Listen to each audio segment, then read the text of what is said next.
tôi chúng nó tôi một chọn chế nát sừng nó tôi muốn xin là nát sừng tôi kể với tôi nó kể phải đặt ta kể với mẹ ăn cài chứ tôi sẽ chết chả của tôi lấy tiền còn đấy họ không mà bỏ này nó ha hạt chơi xứ này nó hạt chơi lia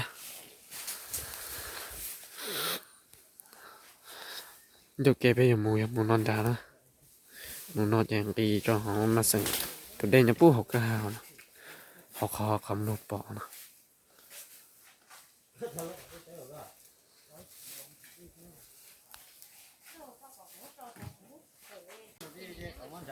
bạn làm bạn muốn là sẵn đấy trong là tá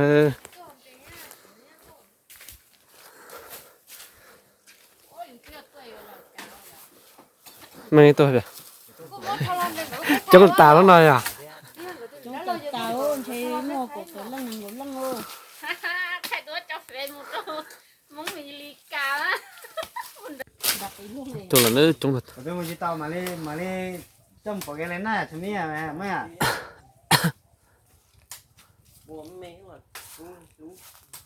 đúng đâu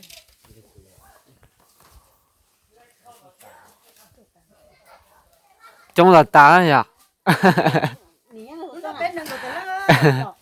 cái chỉ tôi chỉ cho cái tôi chơi trong thiên là gì nữa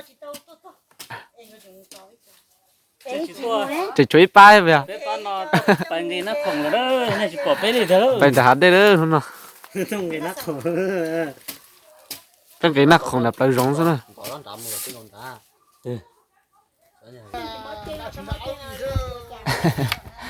ấy lúc còn thiên lý thấy lúc thì chỉ thay cũng thay lên YouTube nữa nó phải chỉ lo những cái khoản này là ế chứ cho nên nó chống cái xây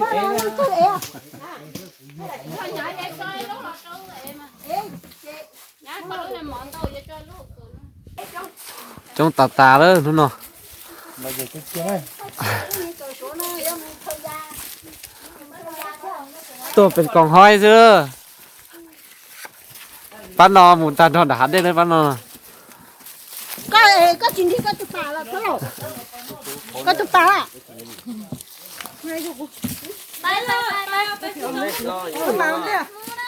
à một lồng con một lồng trâu tới xíu đúng không trong thật ta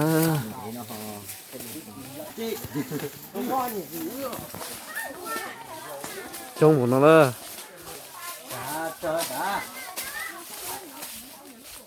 một tan đã bắt nó trong đá để chỉ mình chơi à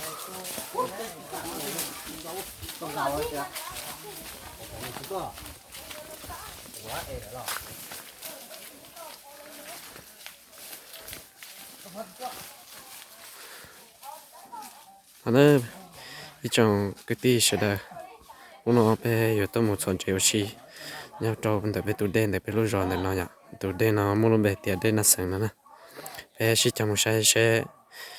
giờ rồi đi chạy ạ bé trong hàng năm nóตัวนี้ประมาณนี้หนึ่งกอบแล้วนะกูไทยเลยเนาะอีเปล่าหมดจอบป้อนแต่หาได้นะที่กูมาไทยจนสิอ่ะbé chỉ trong một sẽ giờ rồi đi chạy nữa nó chỗ để tiền đó đi hạt để tiền tôi bị tôi vậy họ cho chơi chăng một lồng câu tôi thế gì nữa à chưa để cho tôi rồi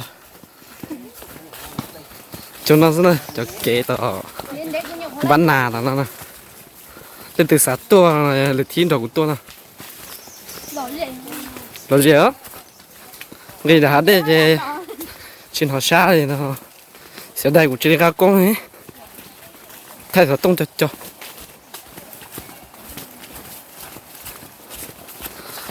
cho con hóiไปlát tàu biển cho là một qua sẽ bổ một cho pha đây là đỏ đó nữa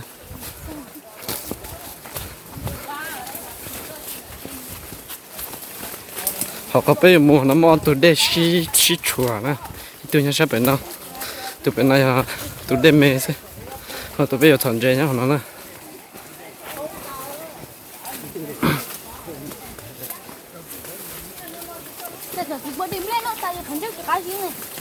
không đây đâu mà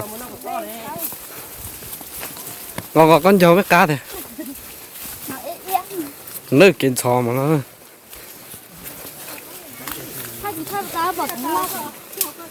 thay co ha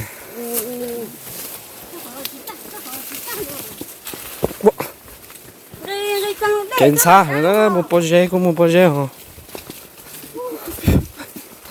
xa thì tiệt đi nữa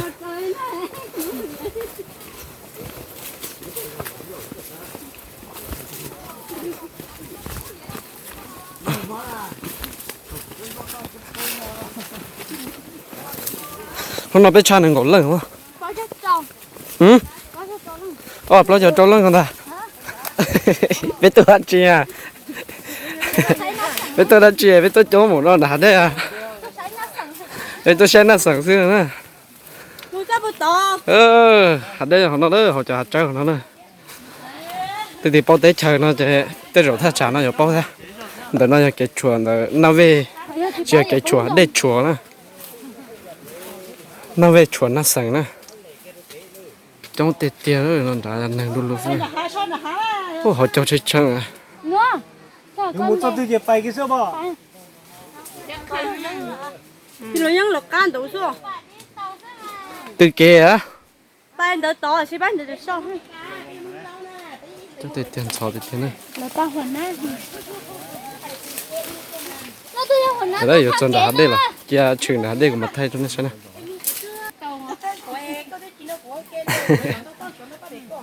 Lúc nào tôi sống cam đòn chè thế là nó.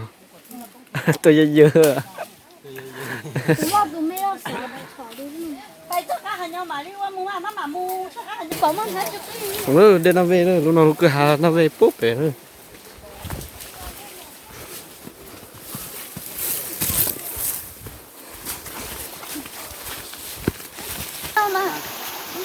Giờ hạt đây nữa nó. Nó ở đây nó về nữa rồi.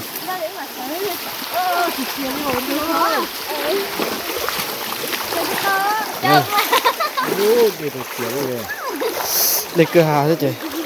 Đây mê mê ạ.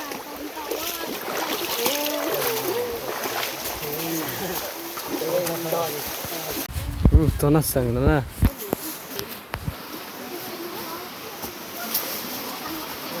Chữa đây kìa đó.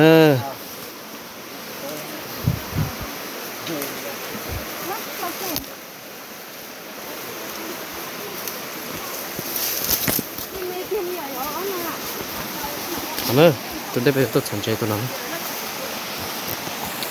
Chúng có thể tiền chia để tiền đó.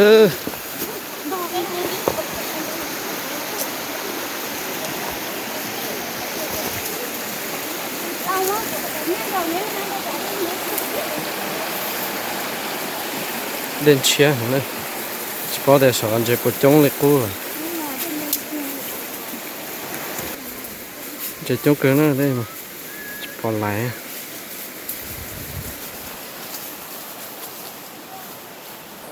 À đó, tụi đây, cái thằng chơi muốn nó búp bể đó. Đúng là nó không là có bán nó xú đó. Cái thì bao rồi này. Mà xe tôi ở đây mẹ hàng đó, thì lúc tên nào mình chỉ nó. Đúng hôm nào thì chả có cú chỉ cho nó là.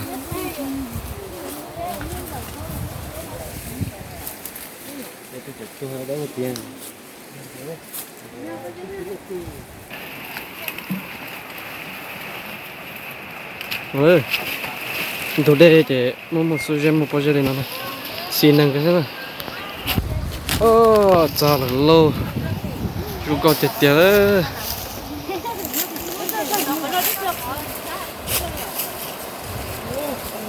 Cái tụi đây nó đều tiệt nát sẵn, nắm xiêm đúng không? Trong tiệt tiệt đó, chúng có tiệt tiệt, đây là chúng tôi tốt.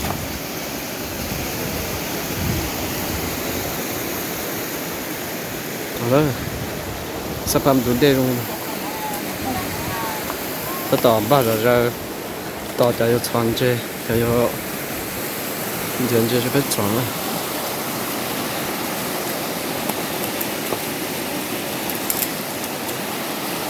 กูtên tụi đâyกูchỉnh cái thế nào cái còn có hai giờ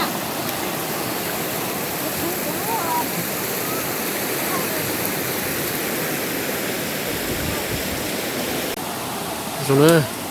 cho nó tập su là biết chọn chơi cho nó ta chỉ có chỉ thay chọn chơi cho nó sẽ vậy nó đâu nữa cái cú sao lại chọn chơi đó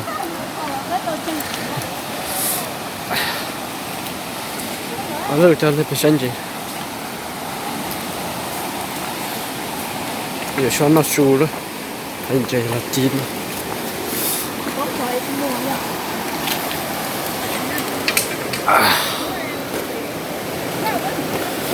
là chỉ cho bấm mông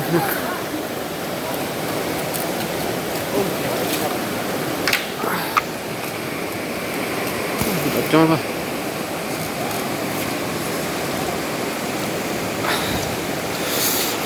thì chân chạy rung cao xuống nè Anh cũng theo. đi cho chúng một chọ bút bên nó là bây cho việc chuyên chế nó lấy cho chọ đi cho bây giờ chỉ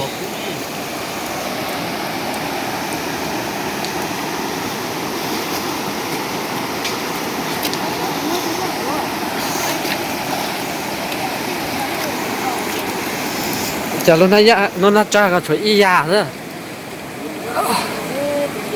lấy chỗ cái đây lấy cho mẹ thế à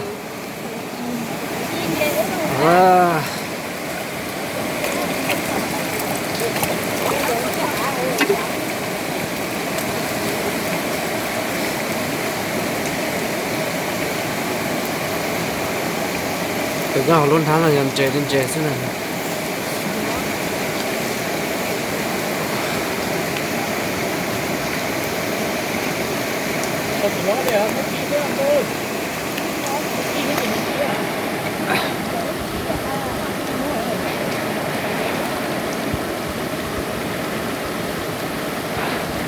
nó tiệt tiệt đi đó đây là mà từng câu thế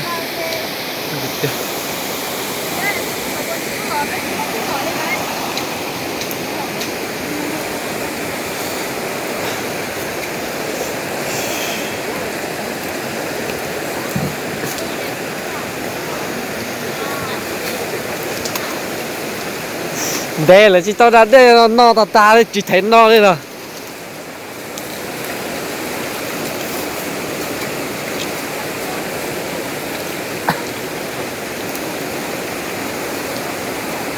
trong tuyệt kìa nó chân sao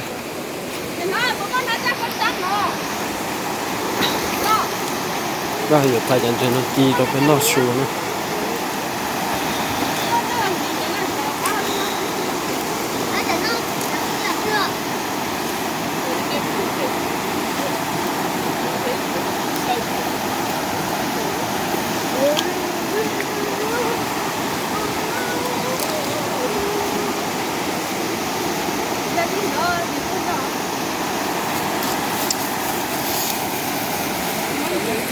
cho cái trông nó thấy xem mà nó trên đây ta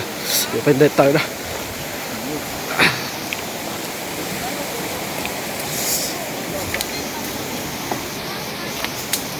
ô nó hơi cho chú tới lo chỉ lo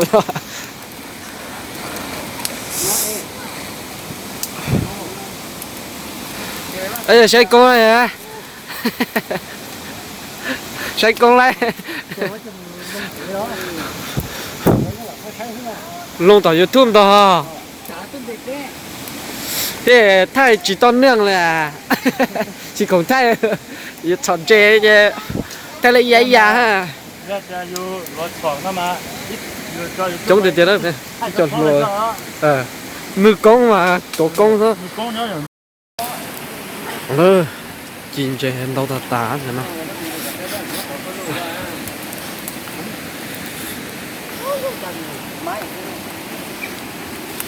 cái chân chân gì cá rồi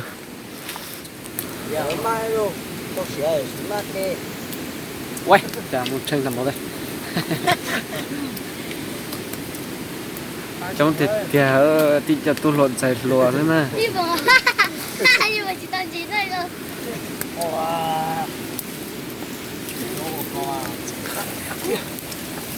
có tạ đạo muốn tiền thở đi coi đi sẽ có bé nên tôi mổ rồi có chúng tầm rồi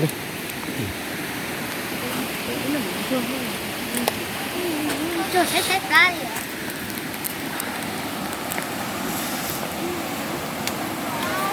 chẳng nó là biết chọn dễ in hơn nó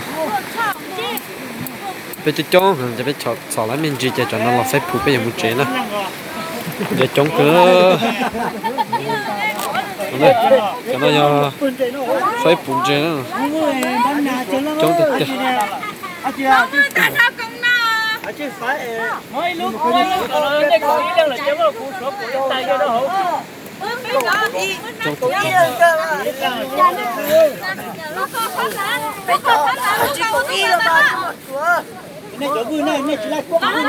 Để chống thịt kia nữa nó biết tôi mình biết tôi phải chua một chị cho nó cháu gần gần người ta ha nó sẽ ốp về nó bỏ theo còn gỡ cho bao nó sủi cho trâu rồi nó bị thế đó còn nãy chị sao đâu nó nè đâm mua nè chị gì nè cho chống lưng cho sửa tôi thì phải cái lên tàu ít phụ mình nó trong họ sẽ nhặt để kiện cho nó đồng hợp cho thì sẽ hay lên cái dùng thì nó sẽ nhặt có lại dễ sẽ in lên không mình sẽ lại đồ dùng xe này trong cái hết là trong đó thì phải là hả có đi chả cái làm plus này nắp đó rồi không có rồi dùng theo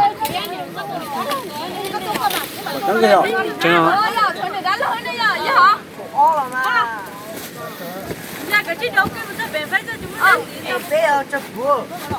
à chứ nào giờ đâu đâu mình chờ chuối đi ra chuối Cổ hả? Cổ thì tao nó nhận nó mồ huống của trong hồ tí đó. cái xuân thì nó xuân thì thế là chỉ phải chạy lo gì kênh của nó cho nó rồi lo cho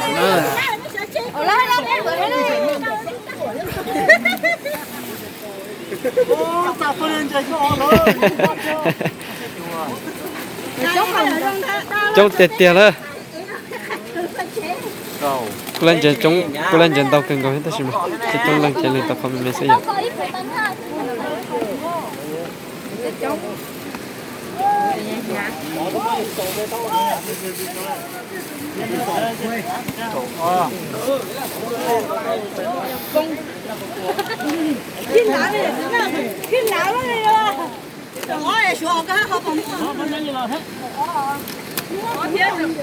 to cho nó lên ha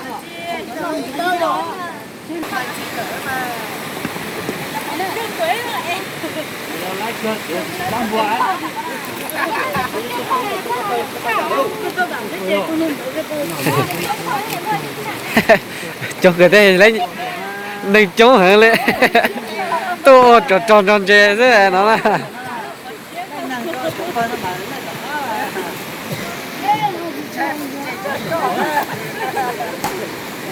chống tết tiền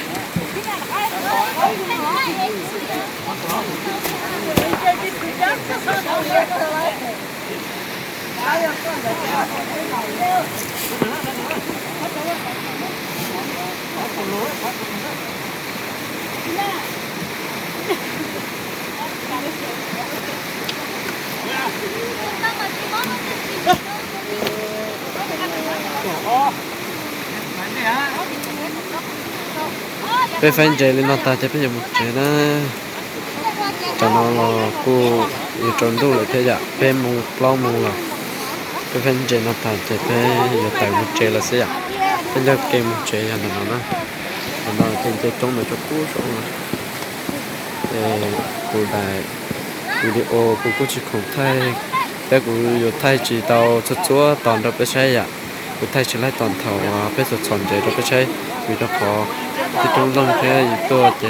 tôi thọ thế là thì phải cụ cho yêu này thì cụ yêu thay thì nó rồi bây giờ lại tôi sẽ xây dựng theo là do tàu tua